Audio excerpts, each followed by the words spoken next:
Welcome to mega nine TV. నేను శశి. దాదాపుగా 8 సంవత్సరాలకు పైగా స్పీచ్ లాంగ్వేజ్ పాథాలజిస్ట్గా అలాగే పిలియాటిక్ విభాగంలో స్పెషలైజేషన్ కలిగి ఉన్నారు. ఆయన ప్రసంగం, భాష, వినికిడి, మింగటం వంటి మూల్యాంకాలను నిర్వహించడంలో నైపుణ్యులు. అలాగే పిల్లలు మరియు వారి కుటుంబాల కోసం టైలర్ మూడ్ పునరావాస ప్రణాళికను ఆయన రూపొందించారు. అశోక చైల్డ్ డెవలప్మెంట్ సెంటర్ నుంచి child psychologist doctor Sachin Kumar Gulve గారు ప్రెసెంట్ మనతో పాటు స్టూడియోలో ఉన్నారు. వారితో మాట్లాడదాం. పిల్లల్లో ఉన్న స్పీచ్ ప్రాబ్లమ్స్ గురించి అలాగే మరిన్ని విషయాలను వారి మాటల్లో తెలుసుకుందాం. నమస్తే డాక్టర్. నమస్తే అండి. డాక్టర్, ముందుగా స్పీచ్ డిలే అంటే ఏంటి, దీనిని ఎలా గుర్తించాలి? స్పీచ్ డిలే అంటే మనకి ఒక 2 సంవత్సరాల బాబు లేదంటే 3 సంవత్సరాల బాబు అంటే 3 సంవత్సరాల బాబు అని అంటే నార్మల్గా ఒక సింపుల్ సెంటెన్స్లో మాట్లాడగలగాలి. అంటే ఒక తల్లి లేదంటే తండ్రిని నాన్న ఇది కొనివ్వు లేదంటే నాన్న ఇవ్వు అంటే కావాలి అని కూడా చెప్పలేకపోతున్నాడు అని అంటే కనుక will call it is a speech language delay అని అంటాం మనము. So it's go in both వే. ఒకటి మనకి వర్డ్స్ యూజ్ చేస్తున్నారా, ఫ్రేజెస్ యూజ్ చేస్తున్నారా, సింపుల్ సెంటెన్స్. 3 years ఎప్పుడైతే అంటున్నామో పిల్లలు మనకి సింపుల్ సెంటెన్స్లో మాట్లాడగలగాలి. అంటే 3 పదాలు అమ్మ, నాకు, అన్నం, కావాలి అనేది కంప్లీట్ సెంటెన్స్. అమ్మ, అన్నం, ఇవ్వు అనేది సింపుల్ సెంటెన్స్ అనమాట. ఎప్పుడైతే పిల్లలు ఇలా ఏజ్కి తగినట్టుగా మాట్లాడట్లేదు లేదంటే కన్వర్జేషన్ చేయడం లేదు అంటే that we call is as speech language delay అని అంటాం మనం దాన్ని. So most of the time దీనికి కారణం ఏమవుతుంది అని అంటే కనుక పేరెంట్స్తో కమ్యూనికేషన్ లేకపోవడము ఎక్కువగా ఇప్పుడు ఇన్ జనరల్గా చూస్తున్న రోజుల్లో కనుక చూస్తే అట్ ప్రజెంట్ పిల్లలతో మాట్లాడే వాళ్ళు చాలా తక్కువైపోయారు. అంటే పేరెంట్స్ కానివ్వండి లేదంటే ఫ్యామిలీ మెంబర్స్ కానివ్వండి పిల్లలతో టైం స్పెండ్ చేయడము, వాళ్ళకి మాటలు నేర్పించడము లేదు అని అంటే ఇలా కలవాలి, ఇలా మాట్లాడాలి, ఇలా బిహేవ్ చేయాలి, ఇలా ఇతరులతో కలిసిమెలిసి ఉండాలి అని పెద్దవాళ్ళు చెప్పలేకపోవడము లేదంటే ఈ చెప్పడంలో కొంత గ్యాప్ రావడము అనేది చాలా సందర్భాల్లో మనం చూస్తున్నాము.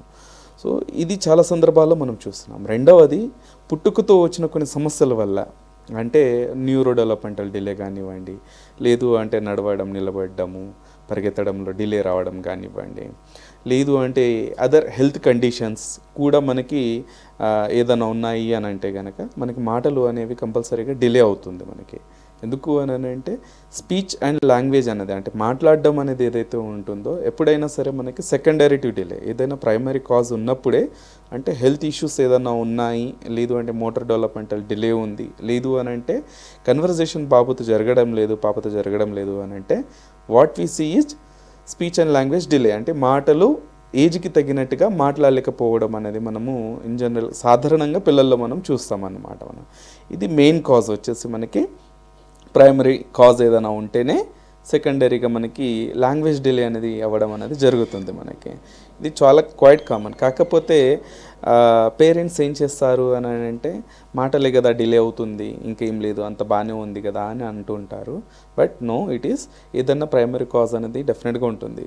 అంటే పిల్లల్లో ఒకవేళ టంగ్ థ్రస్ట్ ఉండే, దొడ్డు నాలుక ఉంది లేదంటే టంగ్ టై ఉన్నా కూడా మనకి మాటలు అనేవి డిలే అవుతాయి. ఇది మనం గ్రహించగలగాలి. ఎందుకు అవుతుంది డిలే అనేది మనం గ్రహించగలగాలి. దానికి తగినట్టుగా ట్రీట్మెంట్ అనేది తీసుకుంటే కనుక మనకి మాటలు మళ్ళీ పునరుద్ధరించడం కానివ్వండి లేదంటే మళ్ళీ తీసుకురావడం కానివ్వండి మనం చెయ్యొచ్చు. చాలా సందర్భాల్లో స్పీచ్ థెరపీ ఇవ్వడం వల్ల మనకి మాటలు అనేవి చాలా ఫాస్ట్గా వచ్చేస్తాయి పిల్లల్లో మనకి. డాక్టర్, మీ అశోక చైల్డ్ డెవలప్మెంట్ సెంటర్లో ఎటువంటి థెరపీస్ ఉన్నాయి? So Ashoka child development centre అనేది ఒక మల్టిపుల్ థెరపీస్తో నిండి ఉందండి మనకి. అంటే ఒక చైల్డ్కి కావాల్సిన ట్రీట్మెంట్ కావాల్సిన ఏరియాస్ ఏవేవైతే ఉన్నాయో అవి అన్నీ మనకి ఒక రూఫ్లోనే దొరుకుతుంది. అంటే ఫిజియోథెరపీ కానివ్వండి, ఆక్యుపేషనల్ థెరపీ కానివ్వండి, ఎర్లీ ఇంటర్వెన్షన్ కానివ్వండి, స్పీచ్ అండ్ లాంగ్వేజ్ థెరపీ కానివ్వండి, విజన్ థెరపీ కానివ్వండి, సుజోక్సిక్స్కి థెరపీ కానివ్వండి, క్రేనియోసాక్రల్ థెరపీ కానివ్వండి, ఓజోన్ థెరపీ కానివ్వండి, మన విజరల్ మ్యానిపులేషన్స్ కానివ్వండి, న్యూరెంజల్ మ్యానిపులేషన్స్ కానివ్వండి, ఇలా చాలా రకాల థెరపీస్ అనేవి మన సెంటర్లో ఒక అండర్ వన్ రూఫ్లో మనం ఇస్తున్నాము. సో దీనివల్ల ఏమవుతుంది అని అంటే ఒక స్పీచ్ అండ్ లాంగ్వేజ్ అనే ఏరియాని కాకుండా ఒక చైల్డ్కి ఎక్కడెక్కడైతే ఇష్యూస్ ఉన్నాయో, ఎక్కడెక్కడ డిలే అయితే ఉందో లేదు అంటే ఎక్కడెక్కడ తన సమస్యలకు గురవుతున్నాడో అక్కడక్కడ మనం ట్రీట్ చేయడం స్టార్ట్ చేసేస్తాం. సో దానివల్ల ఏమవుతుంది అని అంటే ఒక చైల్డ్లో ప్రోగ్రెస్ అనేది చాలా ఫాస్ట్గా వస్తుంది మనకి. ఫర్ ఎగ్జాంపుల్ వాడికి నడక రావడం లేదు అండ్ ఓన్లీ మనం తన స్పీచ్ పైనే మనం కాన్సన్ట్రేట్ చేస్తున్నాం, లాంగ్వేజ్ పైన ఒకటి కాన్సన్ట్రేట్ చేస్తున్నాము అని అంటే కనుక అంతగా ఇంప్రూవ్మెంట్ రాకపోవచ్చు. But when you are treating multiple areas, అంటే మోటార్ డెవలప్మెంట్ పైన మనం కాన్సన్ట్రేట్ చేస్తున్నాము యాజ్ వెల్ యాజ్ తన స్పీచ్ పైన కాన్సన్ట్రేట్ చేస్తున్నాము అంటే yes definitely we see a good improvement in the child. ఎందుకు అంటే తనకు ఎక్కడైతే కావాల్సిన ఏరియాని ట్రీట్ చేయాల్సి ఉందో అక్కడ ట్రీట్ చేస్తున్నాం కాబట్టి ఇంప్రూవ్మెంట్ చాలా బాగా వస్తుంది ఒక కిడ్లో. డాక్టర్, జనరల్గా ఏ ఏజ్ నుంచి పిల్లలకి మాటలు రావాలి అంటారు? జనరల్గా మనకి అంటే 1 ఇయర్లోనే ఒక బాబు పాపకి ఒక 5 నుండి 7 పదాలు మాట్లాడతారు. మినిమం 3 అన్న ఉంటుంది. అంటే అత్త, తాత, మామ, బాబాయ్ అనేది ఇలా ఉంటుంది. బాబా బాబా అని అంటాడు. అంటే బాబ్లింగ్, దాంతో కూడుకున్నటువంటి వర్డ్స్ కూడా ఉంటాయి మనకి, పదాలు అనేవి కూడా ఉంటాయి మనకి. సో అలా ఒక 1 ఇయర్లో మనకి 20 వస్తాయి మనకి, ఒక 20 to 50. ఒకవేళ చైల్డ్ చాలా ఫాస్ట్గా ఉన్నాడు మాట్లాడడంలో అంటే మినిమం 20 ఉంటుంది, మ్యాక్సిమం ఒక 50 దాకా అయితే మనం ఇన్ జనరల్గా చూస్తాము. ఒకవేళ ఇది డిలే అవుతుంది అని అంటే లేదు ప్రైమరీ కాజ్ ఏదైనా ఉంది, ప్రీమెచ్యూర్ బేబీ ఉన్నాడు, డెవలప్మెంటల్ డిలే ఉంది, లేదంటే అదర్ హెల్త్ కండిషన్స్ ఏమైనా ఉన్నాయి, హీరింగ్ లాస్ ఉంది అని అంటే అది ఐడెంటిఫై చేస్తూనే మనము ఒక ఏజ్ ఆఫ్ 12 to 15 months నుంచే మనం థెరపీ ఇవ్వడం అనేది స్టార్ట్ చేయొచ్చు. ఏ చైల్డ్కైనా సరే ఒక 12 to 15 monthsలో మనము స్పీచ్ థెరపీ అనేది స్టిమ్యులేషన్ అనేది ఇవ్వడం స్టార్ట్ చేసేస్తాము. ఎందుకు అని అంటే స్పీచ్ థెరపీ అంటే ఓన్లీ మాటలనే కాదు, మనకి వాళ్ళకి వెజిటేటివ్ స్కిల్స్ని కూడా మనం ట్రీట్ చేస్తాం. అంటే ఓరోమోటర్ కోఆర్డినేషన్ అనేది వస్తేనే మనకి ఎక్స్ప్రెసివ్ లాంగ్వేజ్ అనేది వస్తుంది. దాంతోపాటు మనము ఈ రిసెప్టివ్ లాంగ్వేజ్ పైన కూడా వర్కౌట్ చేస్తాం. అంటే అర్థం అవ్వడం పైన కూడా వర్కౌట్ చేస్తాము అని అర్థం అనమాట మనకి. సో దీనివల్ల ఏమవుతుంది అని అంటే ఫస్ట్ మనం ఏదైనా భాష నేర్చుకోవాలి అని అంటే ఫస్ట్ మనం అర్థం చేసుకోవడం స్టార్ట్ చేసుకుంటాము. తర్వాత మెల్లమెల్లగా దాన్ని పలకడం అనేది స్టార్ట్ చేస్తాము. ఫర్ ఎగ్జాంపుల్ మనం ఇంగ్లీష్ అనేది ఉంది మనకి, చాలామంది అంటారు నాకు అర్థమవుతుంది కానీ నేను మాట్లాడలేను అని అంటారు కదా. సో ఫస్ట్ ఏదైనా అర్థం చేసుకోవడం వస్తుంది, తర్వాత మెల్లమెల్లగా ఓరోమోటర్ కోఆర్డినేషన్ అనేది బాగుంటే కనుక మాట్లాడడం అనేది బాగా వస్తుంది పిల్లలు. దెన్ ఫోనేషన్ ఇదంతా వస్తూ ఉంటుంది కాబట్టి అప్పుడు స్టార్ట్ చేయొచ్చు.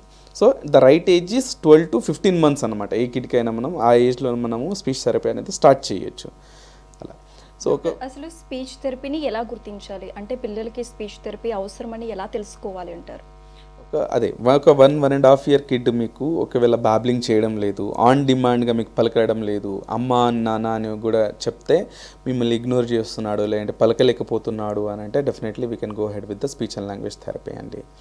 సో అక్కడ మనం తెలుసుకోవాలి, నా కిడ్ మాట్లాడట్లేదు, నా బాబు మాట్లాడట్లేదు, నా బాబు నన్ను అర్థం చేసుకోవడం లేదు, లేదంటే నేను చెప్పిన పదాలు తనకు అర్థం అవ్వట్లేదు అని అంటే అప్పుడు మనం స్పీచ్ థెరపీకి కంపల్సరీగా వెళ్ళొచ్చు అన్నమాట అక్కడ. సో మనకి రాగానే ఏ కిడ్ రాగానే మనం ఏం చేస్తాము అని అంటే అసెస్మెంట్ చేస్తాము. అసెస్మెంట్ చేస్తే ఏ ఏజ్ లాగా ఉంది, డిలే ఉందా, డిలే ఉంటే ఎంత ఉంది డిలే అనేది మనకు తెలుస్తుంది దాంట్లో. అంటే ఏజ్ గ్యాప్ ఎంత ఉంది అని తెలుస్తుంది డిలేలో. సో దానికి తగినట్టుగా మనం ట్రీట్ చేయడం స్టార్ట్ చేసేస్తామన్నమాట. అలా ఫస్ట్ రిసెప్టివ్ లాంగ్వేజ్ అంటాము, ఓరోమోటర్ కోఆర్డినేషన్ అంటాము, వెజిటేటివ్ స్కిల్స్ అని అంటాము, తర్వాత ఎక్స్ప్రెసివ్ లాంగ్వేజ్ ఆటోమేటిక్గా మనకి జనరేట్ అయిపోతుంది, మనకి పలకడం అనేది వస్తుంది మనకి. కొంతమంది పిల్లల్ని చూస్తాము సైకిల్ చేస్తారు కానీ వాళ్ళు మాట్లాడలేరు, అటువంటి వాళ్ళకి మీరు ఎటువంటి సలహాలు ఇస్తారు? బేసికల్గా వాళ్ళ మోటార్ డెవలప్మెంట్ అనేది బాగుంది అని అర్థం అనమాట. సైకిల్ నడుపుతున్నాడు అని అంటే గ్రాస్ మోటార్, ఫైన్ మోటార్ అనేది మస్ట్ బి తన ఏజ్కి తగినట్టుగా ఉంది అని అర్థం. Try cycle most of the time 3 years పిల్లలు ఏంటంటే మనకి సైకిల్ నడపడం అనేది స్టార్ట్ చేసేస్తారు. సో మోటార్ డెవలప్మెంట్ బాగున్నా ఒకవేళ తనకి మాటలు రావడం లేదు అని అంటే మెయిన్లీ మనం తనని అసెస్ చేసిన తర్వాత తన రిసెప్టివ్ లాంగ్వేజ్ ఎలా ఉంది అనేది, అంటే అర్థం చేసుకోవడం ఎలా ఉంది అనేది చూసి ఎక్స్ప్రెసివ్ లాంగ్వేజ్ పైన మనం వర్కౌట్ చేయడం అనేది స్టార్ట్ చేస్తాము. సో దానివల్ల ఏమవుతుంది మనకి అని అంటే ఒక బాబు నార్మల్గా ఉన్నాడు, చాలా నార్మల్గా ఉన్నాడు, హెల్తీ అంటే ఆర్టిస్టమ్ కానివ్వండి, ADHD కానివ్వండి, ఈ పిల్లలకి ఏంటంటే పెద్దగా మోటార్ డెవలప్మెంటల్ డిలేలు ఏమి ఉండవు, పెద్దగా ఉండవు. ఒక 100లో ఒక 1 or 2 కేసెస్ అనేది చూస్తాము, చాలా రేర్ కేసెస్ ఉంటుంది. అదర్వైజ్ ఏంటంటే ఈ మోటార్ మైల్ స్టోన్స్ బాగున్నా సోషల్ కానివ్వండి, ఇమోషన్ కానివ్వండి, ఇమిటేషన్స్ కానివ్వండి, బిహేవియర్ కానివ్వండి, దీంట్లో ల్యాగ్ అయ్యి ఉన్నా కూడా ఇక్కడ కూడా మనము బిహేవియర్ థెరపీ కానివ్వండి, లేదంటే స్పీచ్ అండ్ లాంగ్వేజ్ థెరపీ కానివ్వండి, లేదంటే విజన్ థెరపీ కానివ్వండి, ఇలా మనం ఇస్తూ మనము ఒక కిడ్నీ ట్రీట్ చేయడం అనేది స్టార్ట్ చేసేస్తాం మనం. అప్పుడు డాక్టర్ కొంతమంది ఫస్ట్ ఇయర్ నుంచి కూడా ఒక 10 ఇయర్స్ వచ్చేంత వరకు లాలాజలం ఉన్న పిల్లలకి స్పీచ్ డిలే అవకాశాలు ఉన్నాయంటారా? ఒకవేళ డ్రూలింగ్ ఉంది అని అంటే ఏ కండిషన్లో ఉంటుంది మనకి జనరల్గా అంటే సెరెబ్రల్ పాల్సీ కానివ్వండి, అటాక్సియా కానివ్వండి, లేదంటే హైపోటోనియా కానివ్వండి, ఇలాంటి కండిషన్స్ ఉంటే కనుక మనం ఏం చేస్తాము అని అంటే ఈ డ్రూలింగ్ అనేది చూస్తాం, అంటే చెంగు గారడం అనేది మనం జనరల్గా చూస్తాం అన్నమాట పిల్లల్లో. సో ఈ ఒకవేళ ఈ లిప్ మసిల్ కానివ్వండి, చీక్ మసిల్స్ కానివ్వండి, లేదు అంటే టంగ్ మూమెంట్ తక్కువ ఉండడం కానివ్వండి, ఇది కనుక ఉంటే పిల్లల్లో జనరల్గా మనము ఈ డ్రూలింగ్ అనేది మనం చూస్తామన్నమాట. సో డెఫినెట్గా వాళ్ళకి ఏంటంటే ఎక్స్ప్రెసివ్ లాంగ్వేజ్ అనేది డిలే అనేది ఉండొచ్చు, లేదు అని అంటే క్లారిటీ అనేది ఉండకపోవచ్చు. అంటే వాళ్ళు ఏదైతే మాట్లాడుతున్నారో దాంట్లో క్లారిటీ ఆర్ ఫ్లూయెన్సీ అనేది కూడా ఉండకపోవచ్చు అనమాట. కాస్త మనకి ఫ్లూయెన్సీ అనేది తగ్గుతుంది, స్పష్టంగా మాట్లాడలేరు పిల్లలు డ్రూలింగ్ ఉంటే కనుక. అన్ని కేసెస్లో డిలే ఉండాలి అని లేదు, కాకపోతే ఫ్లూయెన్సీ పైన మాత్రం దాని ప్రభావం అనేది ఉంటుంది మనకి. అండ్ బ్రీతింగ్ ప్రాబ్లం ఉన్న వాళ్ళకి కూడా స్పీచ్ డిలే అయ్యే అవకాశాలు ఉన్నాయంటారా? స్పీచ్ డిలే అని అంటే ఇక్కడ ఎక్స్ప్రెసివ్ లాంగ్వేజ్ వాళ్ళది బాగుండొచ్చు, కాకపోతే వాళ్ళు ఇలా సెంటెన్సెస్లో అంటే ఒక 1 బ్రీత్లో మనము ఒక కంప్లీట్ సెంటెన్స్ చేయడము, లేదు అంటే సింపుల్ సెంటెన్స్ మాట్లాడడము చేయలేకపోవచ్చు. సో ఒక చిన్న ఎగ్జాంపుల్ అనేది మనం ఇక్కడ ఇద్దాము. ఎవరైనా పరిగెడుతూ వచ్చి ఫాస్ట్గా మాట్లాడగలుగుతారా అని అంటే డెఫినెట్లీ మనకి ఏమొస్తాయంటే బ్రేక్స్ వస్తుంది, ఆయాసం తీసుకుంటూ మాట్లాడుతూ ఉంటారు, అంటే వర్డ్స్ మనకి ఎక్కువగా వస్తూ ఉంటుంది. సో అలాంటి టైంలో ఎఫెక్ట్ అనేది పడుతుంది.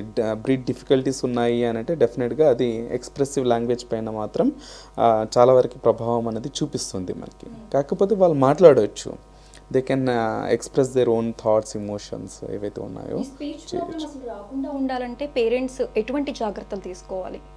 ఓకే, సో మెయిన్గా వచ్చేసి ప్రైమరీ హెల్త్ ఏదైతే ఉందో దానిపైన ఒకటి కాన్సన్ట్రేట్ చేయగలగాలి. పిల్లలతో ఎక్కువ టైం అనేది స్పెండ్ చేయాలి, వాళ్ళతో ఎక్కువగా మాట్లాడించాలి, వాళ్ళతో ఆడుకోవాలి. ఆడుకోవడం వల్ల ఏమవుతుంది అని అంటే పిల్లలకి ఒకరిపైన ఇమోషన్ అటాచ్మెంట్ అనేది పెరుగుతుంది, రైట్. అటాచ్మెంట్ పెరగడం వల్ల ఏం చేస్తారు అంటే పిల్లలు వాళ్ళతో కలవడానికి, వాళ్ళతో మాట్లాడడానికి ఎక్కువగా ఇష్టపడతారు, వాళ్ళపైన అటెన్షన్ ఎక్కువ పెట్టడానికి ఎక్కువ ఇష్టపడతారు మనకి.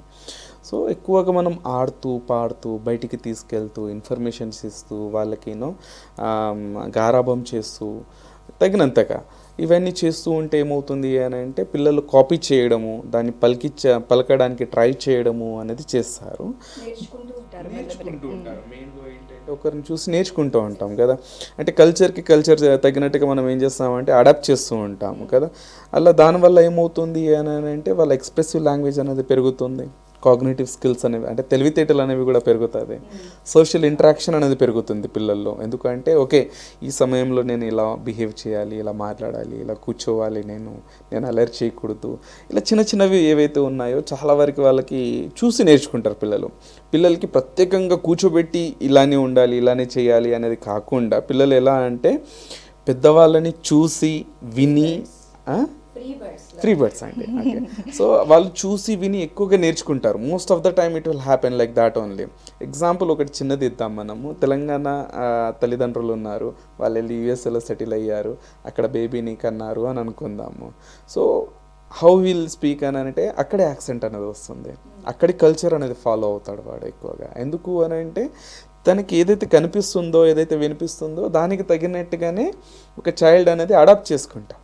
Not only child, it is a adult అయినా సరే or any most of the time human beings ఏం చేస్తారు అంటే వాళ్ళకి తగినట్టుగా ఆయన అట్మాస్ఫియర్కి తగినట్టుగా బిహేవ్ చేయడం, మాట్లాడడము, బాడీ లాంగ్వేజ్ని మెయింటైన్ చేయడము, సోషల్ రెస్పాన్సిబిలిటీస్ని తీసుకురావడము, ఇలా అన్నీ చేస్తారు. So it is depends upon the environment and atmosphere అనమాట, సిచ్యువేషన్ అనమాట.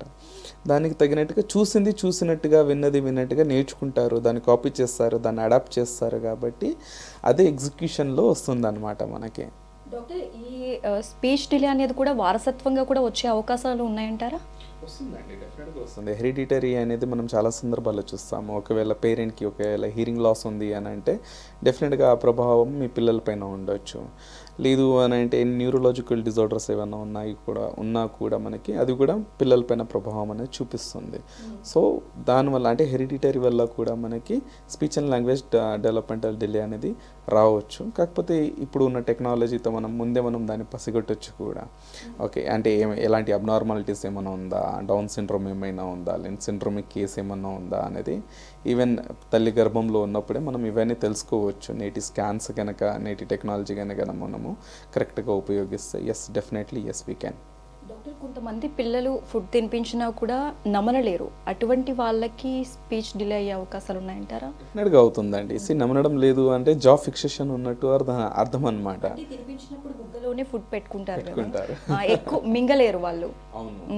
సో అలాంటి పిల్లలు ఏంటంటే మెయిన్గా ఒకటి వాళ్ళకి ఓరల్ సెన్సరీ ఇష్యూస్ అన్న ఉండాలి, లేదు అంటే జా ఫిక్సేషన్ అన్న అయి ఉండాలి, ఫారింజైటిస్ అన్న ఉండాలి. అంటే ఎలాంటి ఇన్ఫెక్షన్, ఓరల్ ఇన్ఫెక్షన్స్ ఉన్నా కూడా పిల్లలు మింగలేరు.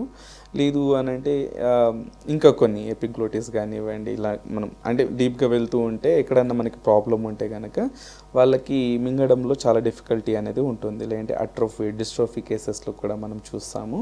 వీళ్ళు ఏంటంటే నమలలేరు, మింగలేరు అని అర్థం అన్నమాట. ఏదన్నా ఒక చిన్న ముద్ద పెట్టినా కాస్త ఎక్కువ సమయం అనేది పట్టొచ్చు వాళ్ళల్లో. ఈవెన్ ఓరల్ సెన్సరీ ఉన్నా కూడా, సెన్సరీ ఇష్యూస్ ఉన్నా కూడా వాళ్ళు ఏంటంటే ఏదైనా కొన్ని ఫుడ్ టెక్స్చర్స్ ఇష్టపడకపోవచ్చు. సో ఇలా ఉన్నా కూడా మనకి ఏమవుతుంది అని అంటే వాళ్ళల్లో డిఫికల్టీస్ అనేవి చూస్తాం మనము. సో డెఫినెట్గా అది మన ఎక్స్ప్రెసివ్ లాంగ్వేజ్ పైన మాత్రం ప్రభావం అనేది చూపిస్తుంది. అర్థం చేసుకోవడం పర్వాలేకున్నా కూడా ఈ మాటలు మాట్లాడడంలో మాత్రం చాలా వరకు ప్రభావం అనేది దాంట్లో చూపిస్తుంది మనకి. Doctor, what is autism? So autism is a developmental disorder అండి. ఈ రోజుల్లో మనం చాలా చూస్తున్న కండిషన్స్లో ఒకటి ఆటిజం అన్నమాట మనకి. So it is a developmental disorder and sensory processing disorder. Neurological disorder అని చాలామంది అంటారు. బట్ ఏదైనా నిజంగానే ఒక ఏరియా అంటే బ్రెయిన్లోకి ఏదైనా ఏరియా డిఫ్యూజ్ అయినా, లేదంటే ఏదన్నాను క్లాట్స్ ఏదైనా ఉంటేనే అది న్యూరలాజికల్ డిజార్డర్ కింద కన్వర్ట్ అవుతుంది. But it is most of the time, 90% of the time it is sensory processing disorder and as well as it's an developmental disorder. అంటే ఒక చైల్డ్ ఏజ్ పెరిగే కొద్దీ ఇది కూడా పెరిగే ఛాన్సెస్ చాలా ఎక్కువ ఉంది అని అర్థం అన్నమాట మనకి. సో వీళ్ళల్లో ఏమవుతుంది అని అంటే సోషల్ స్కిల్స్ ఏవైతే ఉన్నాయి కదా అవి దెబ్బతింటాయి. అలాగే కమ్యూనికేషన్ స్కిల్స్ అంటే మాటలు కూడా దెబ్బలు తింటాయి అని అర్థం అనమాట. కమ్యూనికేషన్లో 2 వస్తుంది మళ్ళీ మనకి. దాంతోపాటు ఇతరుల నుంచి చూసి నేర్చుకోవడంలో కూడా చాలా ఇబ్బంది పడతారు. అంటే ఇమిటేషన్ స్కిల్స్ కూడా చాలా వరకు తగ్గిపోతాయి వాళ్ళకి. వీళ్ళకి ఇంకొకటి ఏంటంటే మెయిన్గా గుర్తుపెట్టుకోవాల్సింది ఐ కాంటాక్ట్ ఇవ్వలేరు వీళ్ళు. ఓకే, అంటే సెన్సిటివిటీ ఆర్ సీకింగ్ అనేది ఉండొచ్చు ఐలో కూడా మనకి, అంటే విజన్ పరంగా చూసుకుంటే. సో ఐ కాంటాక్ట్ ఇవ్వరు, డిస్ట్రాక్షన్స్ చాలా ఎక్కువ ఉంటాయి వాళ్ళకి, ఫోకస్ ఫిక్సేషన్ చేయలేరు ఒక వస్తువుని. అంటే ఐ కాంటాక్ట్ అని అంటే మనం ఎప్పుడైతే ఇతరులను చూస్తామో వాళ్ళ ఫేస్ని చూస్తూ మనం మాట్లాడతాం. ఇక్కడ కమ్యూనికేషన్ అనేది ఎఫెక్ట్ అవుతుంది కాబట్టి ఐ కాంటాక్ట్ కూడా వాళ్ళకి చాలా వరకు అకామిడేట్ చేయలేరు వాళ్ళు ఆయన్ని. Though it is a seeking or sensitivity కింద సెన్సరీ ఇష్యూ కాబట్టి మనకి ఇదంతా వస్తుంది మనకి. అండ్ చాలా వరకు హైపర్గా కూడా ఉంటారు ఈ పిల్లలు. ఓకే, ఇలా చాలా మల్టిపుల్ సిమ్టమ్స్ అనేది మనం క్యారీ ఫార్వర్డ్ చేస్తాం దీంట్లో. ఆ మల్టిపుల్ సిమ్టమ్స్ ఉంటేనే మనం వాళ్ళని ఒక ఆటిజం అని, అంటే ఆటిజం స్పెక్ట్రమ్ డిజార్డర్ అని అనడము, లేదంటే ఆర్టిస్టిక్ ఫీచర్స్ అనడము అని అంటాం అనమాట మనకి. ఇఫ్ యూఆర్ ఇట్ ఈస్ అంటే మనం త్వరగా దాన్ని ఐడెంటిఫై చేస్తున్నాము. ఓకే, ఏజ్ ఆఫ్ 2 ఇయర్స్లోనో 2.5 ఇయర్స్లోనో మనం ఒకవేళ ఐడెంటిఫై చేస్తున్నాము అని అంటే చైల్డ్కి తగినట్టుగా అన్ని ఏరియాస్ని ట్రీట్ చేస్తే కనుక ఒక 1 to 1.5 ఇయర్లో ఒక చైల్డ్ నియర్ టు నార్మల్ వచ్చే ఛాన్సెస్ చాలా ఎక్కువ ఉన్నాయి మనకి. నియర్ టు నార్మల్ అంటే తన ఏజ్కి తగినట్టుగా బిహేవ్ చేయడము, మాట్లాడడము, అందరితో కలవడము, ఆడుకోవడము, చదువుకోవడం అనేది చేస్తేనే నియర్ టు నార్మల్ అండి. అది +6- మనము పెడతామన్నమాట ఒక ఏజ్కి. That is near to normal. So ఎంత త్వరగా మనము ఒకవేళ ఆటిజంని గుర్తుపడితే, అంత త్వరగా మనం ట్రీట్ చేస్తే, అంతే త్వరగా ఒక చైల్డ్ ఆటిజం సిమ్టమ్స్ నుంచి బయటపడతాడు. అసలు ఆటిజం సిమ్టమ్స్ ఎలా ఉంటాయంటారు? ఇందాక నేను అన్నట్టు వాళ్ళు మాట్లాడలేకపోతారు. ఒకటి, వాళ్ళ ప్రపంచంలోనే వాళ్ళు ఉంటారు, వాళ్ళలో వాళ్ళే మాట్లాడుకుంటారు. ఓకే, ఇంకొక అది బ్లాబరింగ్ అనేది ఉంటుంది కంప్లీట్గా. ఓకే, సో నాన్సెన్స్ స్పీచ్ అని కూడా అంటాం మనము, లేదంటే జార్గన్ స్పీచ్ అని కూడా అంటాం మనం. దానికి అర్థం అనేది ఏమి ఉండదు పెద్దగా. Self laugh, self talk, isolated play. Okay, వేరే పిల్లలతో కలిసి ఆడుకోవడం అని తక్కువ ఉంటుంది. సోషల్ స్కిల్స్ కూడా ఉండవు వాళ్ళకి, హైపర్గా ఎక్కువ కనిపిస్తారు. టాక్టైల్ సెన్సిటివిటీ ఆర్ సీకింగ్ అనేది ఎక్కువ ఉంటుంది, పెయిన్ని ఎక్కువ బేర్ చేసేసుకుంటారు పిల్లలు ఎక్కువగా.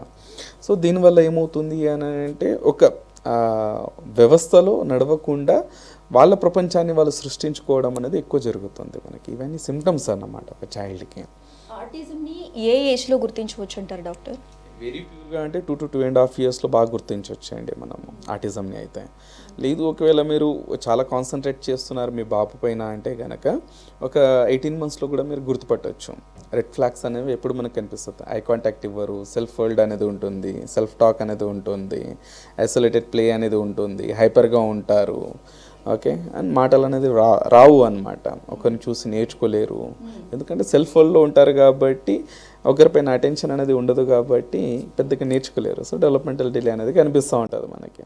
అంటే 1.5 year బాబు ఉన్నాడు అని అంటే somewhere he looks like 6 months 7 months బాబు అనమాట. మనకి ఏరియాస్ని అసెస్ చేసుకుంటూ పోతే the developmental delay will be very clearly it will be visible మనకి. ఆటిజం ఉన్న వాళ్ళకి అశోక చైల్డ్ డెవలప్మెంట్ సెంటర్లో ఎటువంటి థెరపీస్ ఉంటాయి, ట్రీట్మెంట్ వైజ్గా నార్మల్గా ఎనీ చైల్డ్ డెవలప్మెంట్ సెంటర్లో చూసుకుంటే behaviour therapy, occupational therapy, speech therapy అని అంటారు. బట్ అశోక ఎలా ట్రీట్ చేస్తుంది అని అంటే నిజంగానే చైల్డ్లో ఇష్యూస్ ఉన్నాయా లేవా అనేది ఫస్ట్ గుర్తిస్తుంది. సో దానివల్ల ఏమవుతుంది అనేది గుర్తించడం వల్ల వాడికి ఇష్యూస్ ఉన్నాయి అని అంటే ఫస్ట్ పేరెంట్ కౌన్సిలింగ్ చేస్తుంది ఇక్కడ. ఎందుకు అని అంటే ఒక ఆర్టిస్టిక్ కిడ్ని ట్రీట్ చేయాలి అని అంటే ఫ్యామిలీ సపోర్ట్ అనేది ఎక్కువ ఉండాలి. ఫ్యామిలీ సపోర్ట్ అనేది ఎక్కువ ఉంది, థెరపిస్ట్తో కోఆర్డినేషన్ బాగుంది అని అంటే ఒక చైల్డ్ని త్వరగా మనం ట్రీట్ చేసి బయటికి తీసుకురావచ్చు. సో ట్రీట్ చేయాల్సిన ఏరియాస్ ఏంటంటే ఆ చైల్డ్కి తగినట్టుగా మనం ఆక్యుపేషనల్ థెరపీ ఇవ్వడము, స్పీచ్ థెరపీ ఇవ్వడం, బిహేవియర్ థెరపీ ఇవ్వడము, అండ్ దాంతోపాటు విజన్ థెరపీ ఇవ్వడము, ఈ సుజోక్సిక్స్కి ఇవ్వడము అనేది చేస్తాం. అయినా మనకి ఒకవేళ ఇంప్రూవ్మెంట్ రావడం లేదు అంటే చైల్డ్ అసలు రెస్పాండ్ అవ్వట్లేదు అని అనుకుంటే we may go with the craniosacral therapy, అంటే సిఎస్టీ అని అంటాం, విజరల్ మ్యానిపులేషన్. వీటిను అంటే ఈ గట్ హెల్త్ని కూడా మనం వాళ్ళని ట్రీట్ చేయడం. ఈ ఆటిస్టిక్ ఉన్న పిల్లల్లో చాలామందిలో ఏంటంటే గట్ హెల్త్ ఇష్యూ అనేది ఉంటుంది మనకి. సో దాన్ని ట్రీట్ చేయకుండా వదిలేసాము అని అంటే కూడా చైల్డ్ చాలా డిస్టర్బ్గా ఉంటాడు. దానివల్ల బిహేవియర్ ఇష్యూస్, చాలా హైపర్గా ఉండడము అనేది ఉంటుంది పిల్లల్లో. సో ఎప్పుడైతే మనం ఈ వెజరల్ మ్యానిపులేషన్ చేస్తామో ఈ వెజరా అనేది రిలీజ్ అవుతుంది, మనకి గట్ హెల్త్ అనేది ఇంప్రూవ్ అవుతుంది, మనకి డైజెస్టివ్ సిస్టము కాన్స్టిపేటెడ్గా ఉండడము ఈ ఇష్యూస్ అనేవి ఉంటాయి కాబట్టి ఇవి అన్నీ తగ్గుముఖం అనేది పడుతుంది మనకి. అండ్ రెండవది ఏంటంటే సిఎస్టీ ట్రీట్ చేయడం వల్ల చాలా వరకు వాళ్ళ ఎమోషన్స్ని వాళ్ళు కంట్రోల్ చేసుకోవడం అనేది స్టార్ట్ చేసుకుంటారు. So where we can see very good improvement in children with autism అనమాట. ఆర్టిస్టిక్ ఫీచర్స్ ఉన్న పిల్లల్లో చాలా మంచి ఇంప్రూవ్మెంట్ అనేది మనం చూడగలుగుతాము. చాలా హెల్ప్ఫుల్గా ఉంటుంది ఈ థెరపీస్ అనేవి ఏవైతే ఉన్నాయో, which is USA based concepts అన్నమాట. ఇప్పుడు వరల్డ్ వైడ్గా మనం దీన్ని వస్తుంది, ఈ టెక్నిక్స్ అనేవి వస్తున్నాయి ఇప్పుడు. సో ఈ వెజరల్ మ్యానిపులేషన్ చేయడం వల్ల, సిఎస్టీ చేయడం వల్ల ఏంటంటే కిడ్స్ విత్ ఆటిజంలో మాత్రం చాలా మంచి ఇంప్రూవ్మెంట్ అనేది వస్తుంది మనకి. ఆటిజం ఉన్న పిల్లలకి వాళ్ళ తల్లిదండ్రులు తీసుకోవాల్సిన ప్రికాషన్స్ ఏంటి అసలు? మెయిన్గా డైట్ మెయింటైన్ చేయండి. ఎప్పుడైతే మీ కిడ్లో ఆటిజం అనేది కనిపిస్తుందో, ఆర్టిస్టిక్ ఫీచర్స్ అనేవి ఎప్పుడైతే కనిపిస్తున్నాయో ఫస్ట్ చేయాల్సింది ఏంటంటే స్ట్రిక్ట్గా డైట్ అనేది మెయింటైన్ చేయడం అనేది చేయాలి. మీరు డైట్లో చాలా రకాలుగా ఉంది మనకి, ఓకే. సో మీ కిడ్కి తగినట్టుగా ఒక డైట్ అనేది మెయింటైన్ చేయండి, ఓకే. ఏది తింటే మీ బాబు ఎక్కువ హైపర్ అవుతున్నాడు, అనీజీ అవుతున్నాడు, ఎక్సైటెడ్ అవుతాడు, నర్వస్ అవుతున్నాడు అనేది మీరు చూసుకోవాల్సి ఉంటుంది.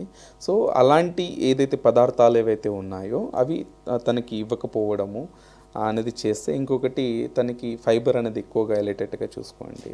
అండ్ ఒమేగా కానివ్వండి, అంటే మిగతా అన్ని సప్లిమెంట్స్ అనేది మన బాడీకి కావాల్సిందే అనుకోండి. ఎందుకంటే ఏ సప్లిమెంట్ తగ్గినా పెరిగినా మనకి ప్రాబ్లం అనేది క్రియేట్ అవుతుంది కాబట్టి తనకి తగినట్టుగా హైపర్ ఏవైతే గురి చేస్తాయో, నర్వస్నెస్కి ఏవైతే గురి చేస్తాయో, లేదంటే బిహేవియర్ ఇష్యూస్ రావడానికి ఏదైనా గురి చేస్తుందో అలాంటి ఫుడ్ కానివ్వండి మీ పిల్లలకి పెట్టకుండా ఉండండి. దాంతోపాటు ఒక ప్రొఫెషనల్ థెరపిస్ట్తో సలహాలు తీసుకోవడము, వాళ్ళతో కంటిన్యూగా టచ్లో ఉండడము. ఎందుకు అని అంటే ఆటిజం పిల్లల్లో ఏమవుతుంది అని అంటే ఒక కంటిన్యూస్గా ఒకటే సిమ్టము ఒక సంవత్సరాల కొద్దీ అన్నట్టుగా ఏమి ఉండదు. ఎప్పుడైతే ఆ సిమ్టమ్ పైన మనం వర్కౌట్ చేసుకుంటామో ఆ సిమ్టమ్ అనేది తగ్గి వేరే సిమ్టమ్స్ అనేది తీసుకొస్తారు పిల్లలు ఆటిజంలో, ఓకే, అంటే వన్ ఆఫ్టర్ వన్ అనేది ఉంటూనే ఉంటుంది. సో తనకి తగినట్టుగా ట్రీట్ చేయాలి మనం, ఆ సిమ్టమ్స్కి తగినట్టుగా మనం ఎప్పుడైనా ట్రీట్ చేస్తేనే మనం ఆటిజం ఉన్న పిల్లల్లో సక్సెస్ అనేది చూస్తాము, అంటే వాళ్ళు నియర్ టు నార్మల్ రావడం అనేది చూస్తాము. లేదు ఒకటేలాగా థెరపీ ఉంది, అసలు ఎలాంటి చేంజెస్ లేవు, ఒకదానిపైన వర్కౌట్ చేస్తున్నారు అంటే it may not work. Okay, so డెఫినెట్గా ఏంటంటే సిమ్టమ్స్కి తగినట్టుగా పర్టికులర్గా ఆ ఏరియాని ట్రీట్ చేస్తేనే మనకి ఇంప్రూవ్మెంట్ అనేది వస్తుంది. కాబట్టి కస్టమైజ్డ్ థెరపీ అనేది ఉండగలగాలి మనకి. అండ్ వాట్ ఎగ్జాక్ట్లీ అశోక డూ ఈస్ అలా. డాక్టర్, ఆటిజం మరియు ADHD ఉన్న పిల్లలకు స్పీచ్ థెరపీ ఎలా ఉపయోగపడుతుంది అంటారు? Both are the sensory processing disorders. అంటే ఈ రెండు కూడా మనకి సెన్సరీ ప్రాసెసింగ్ డిజార్డర్ కిందకే వస్తుంది. ఆటిజం, ADHD, ADD, LD ఇలా చాలా ఉన్నాయి మనకి. సో ఇవన్నీ ఏంటంటే సెన్సరీ ప్రాసెసింగ్ డిజార్డర్ కిందకే వస్తుంది మనకి. సో వాళ్ళ రూట్ ఆఫ్ కాజ్ని ట్రీట్ చేస్తూ ఈ స్పీచ్ థెరపీ అనేది వీళ్ళలో ఏమో అంటే కిడ్స్ విత్ ADHDలో ఏంటంటే ఫాస్ట్ రేట్ ఆఫ్ స్పీచ్ అనేది ఎక్కువ చూస్తాం మనము. వాళ్ళకి ఎక్స్ప్రెసివ్ లాంగ్వేజ్ ఉన్నా కూడా వర్డ్స్లో లేదంటే ఫ్రేజెస్లో ఎక్కువ మాట్లాడతారు. కంప్లీట్గా సెంటెన్సెస్ యూజ్ చేయడానికి పెద్దగా ఇష్టపడారు. అంటే త్వరగా మాట్లాడేసి పక్కకి జరిగిపోవాలి, త్వరగా మాట్లాడేసేయాలి, ఫాస్ట్గా మాట్లాడేసేయాలి అనేది ADHD పిల్లల్లో ఒక కాన్సెప్ట్ అనేది ఉంటుందన్నమాట. సో వాళ్ళు ఫ్లూయెన్సీ ఇష్యూస్ ఉంటాయి. సో దాన్ని మనం ట్రీట్ చేస్తాము ఈ స్పీచ్ అండ్ లాంగ్వేజ్ థెరపీ కిందనే మనకి ఈ ఫ్లూయెన్సీ థెరపీ అనేది వస్తుంది మనకి. కిడ్స్ విత్ ఆటిజం వచ్చేసరికి వాళ్ళకి ఓరోమోటర్ కోఆర్డినేషన్ ఉండదు. This is the toughest job అనమాట మనకి. సో వాళ్ళకి వెజిటేటివ్ స్కిల్స్ రావాలి, ఓరోమోటర్ కోఆర్డినేషన్ వచ్చిన తర్వాతనే వాళ్ళకి మాటలు అనేవి వస్తాయి. So it will take long time. Kids with ఆటిజంలో it may take long time. Meaningful speech రావడానికి కొద్దిగా లాంగ్ టైం పడుతుంది. ఎంత లేదు అన్న ఒక 6 months to 1 year or 1.5 years కూడా కొంతమంది అంటే సివియారిటీ బేస్ చేసుకొని ఉంటుంది ఇదంతా మనకి. సో ఒక 1.5 years కూడా పడవచ్చు మనకి పిల్లల్లో. బట్ డెఫినెట్గా when you are treating a child and డెడికేటెడ్గా మీరు ట్రీట్ చేస్తున్నారు అంటే డెఫినెట్గా వాళ్ళలో ఎక్స్ప్రెసివ్ లాంగ్వేజ్ అనేది వస్తుంది. Doctor, Ashoka child development centres మొత్తం ఓవరాల్గా ఎన్ని బ్రాంచెస్ ఉన్నాయి మనకి? సో ఆల్మోస్ట్ ఇవి ఒక 15 branches ఉన్నాయండి మనకి తెలంగాణలో. ఆల్మోస్ట్ మనకి డిస్ట్రిక్ట్స్లో కూడా ఉన్నాయి మనకి. మంచిర్యాల, వరంగల్, కరీంనగర్, అలాగే మన హైదరాబాద్ సిటీలోనే ఒక 6-7 branches ఉన్నాయి మనకి. ఎల్బీ నగర్, ఈశ్రావ్ నగర్ కానివ్వండి, KPHP కానివ్వండి, ఇటు మియాపూర్, ఇక్కడ బంజారా హిల్స్, ఈశ్రావ్ నగర్ ఇలా ఉన్నది. ఆంధ్రప్రదేశ్లో వచ్చేసి మనకి విజయవాడ, వైజాగ్, గాజువాకలో ఉంది మనకి. ఇంకా very soon we're going to start in Gachibowli, already ప్రాసెస్లో ఉంది. మోస్ట్లీ ఒక 1 week 10 daysలో అది స్టార్ట్ అయిపోతుంది. దెన్ కర్ణాటకలో ఉంది మనకి, బెంగళూరులో ఒక బ్రాంచ్ అనేది స్టార్ట్ అవుతుంది ఇప్పుడు అశోక చైల్డ్ డెవలప్మెంట్ సెంటర్ది. అలాగే మహారాష్ట్రలో పూణేలో కూడా ఒకటి స్టార్ట్ అవుతుంది ఇప్పుడు, ప్రాసెస్ నడుస్తుంది, అది కూడా వర్క్ నడుస్తుంది. And as well as Lucknow, ఉత్తరప్రదేశ్లో కూడా మనం స్టార్ట్ చేయబోతున్నాము, అది కూడా వర్క్ నడుస్తుంది. మోస్ట్లీ ఈ 1 to 2 monthsలో ఈ వర్క్ అనేది కంప్లీట్గా అయిపోయి ఈ బ్రాంచెస్ అనేవి అంటే ఆల్ ఓవర్ ద ఇండియా అనేది గ్లోబల్ వైడ్గా వెళ్ళాలి అనేది ఒక ఎయిమ్ అనేది ఉంది. కాబట్టి మంచి సర్వీస్ అండ్ పిల్లలు ఒక ఎయిమ్ అండ్ మిషన్ ఏంటంటే ప్రతి కిడ్కి సర్వీసెస్ అనేవి దొరకాలి, ట్రీట్మెంట్ అనేది దొరకాలి మన అశోక తరపు నుండి అనేది ఒక ఎయిమ్ అండ్ మిషన్ అనమాట. So we're working hard to give services with differently abled children అండి. అలా thank you so much sir, మీ వాల్యుబుల్ టైం కేటాయించి మా కోసం అసలు స్పీచ్ డిలే అంటే ఏంటి అని చాలా చక్కగా వివరించారు. Thank you so much sir. Thank you అండి. ఇది ఇవాల్టి డాక్టర్స్ కార్యక్రమం. మరొక కార్యక్రమంలో మళ్ళీ కలుద్దాం. అంతవరకు చూస్తూనే ఉండండి మెగా 9 TV.